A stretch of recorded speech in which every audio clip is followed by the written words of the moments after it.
بسم الله الرحمن الرحيم إذا وقعت الواقعة ليس لوقعتها كاذبة خافضة رافعة إذا رجت الأرض رجا وبست الجبال بسا فكانت هباء منبثا وكنتم أزواجا ثلاثا فأصحاب الميمنة ما أصحاب الميمنة وأصحاب المشأمة ما أصحاب المشأمة والسابقون السابقون أولئك المقربون في جنات النعيم ثلة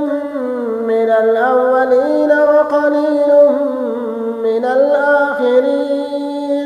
على سرر موزونة متكئين عليها متقابلين يطوف عليهم ولدان مخلدون بأكواب وأباريق وكأس من معين لا يصدعون عنها ولا ينزفون وفاكهة مما يتخيرون ولحم طير مما يشتهون وحور عين كأمثال اللؤلؤ المكنون جزاء بما كانوا يعملون لا يسمعون فيها لغوا ولا تأثيما إلا قيلا سلاما سلاما وأصحاب اليمين ما أصحاب اليمين في سدر مخضود وطلح منضود وظل ممدود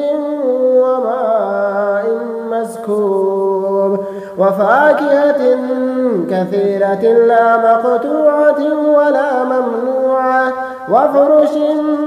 مرفوعة إنا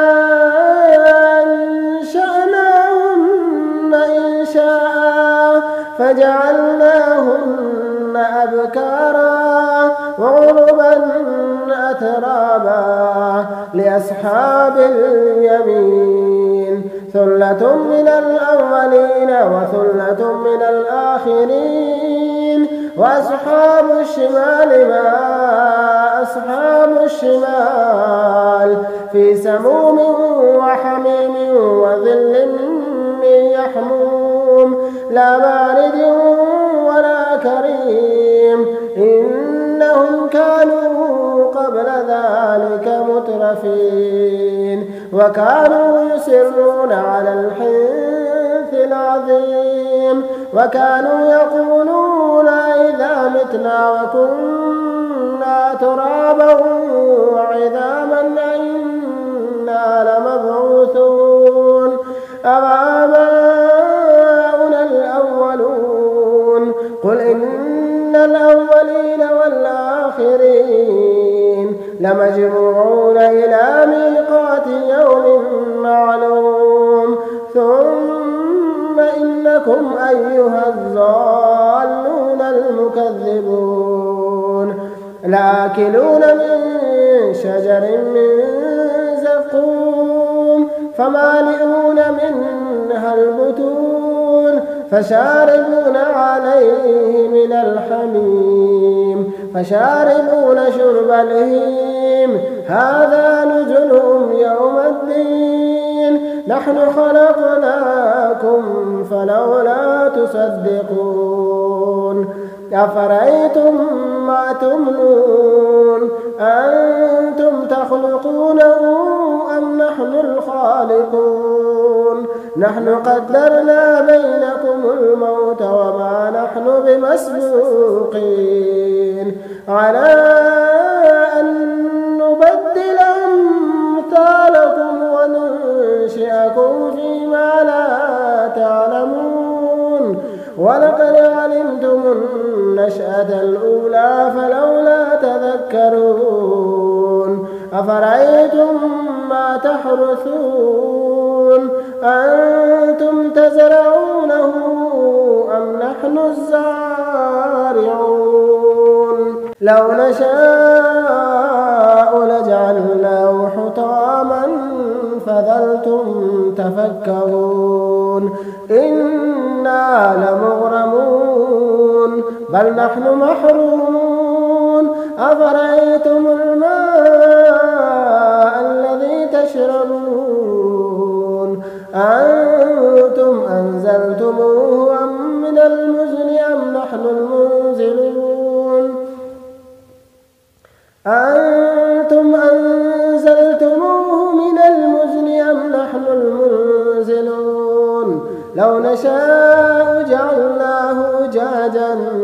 فلولا تشكرون أفرأيتم النار التي تورون أنتم أنشأتم شجرتها أم نحن المنشئون نحن جعلناها تذكرة ومتاعا للمقوين فسبح باسم ربك العظيم فلا أقسم بمواقع النجوم وإنه لقسم لو تعلمون عظيم إنه لقرآن كريم في كتاب مكنون لا يمسه إلا المطهرون تنزيل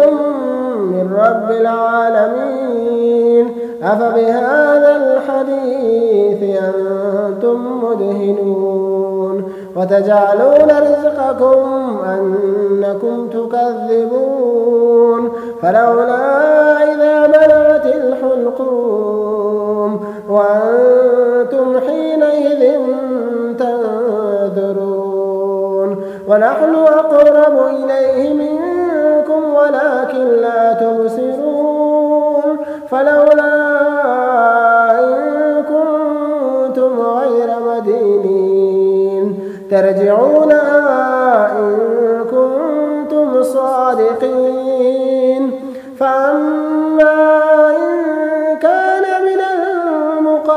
المقربين فروح وريحان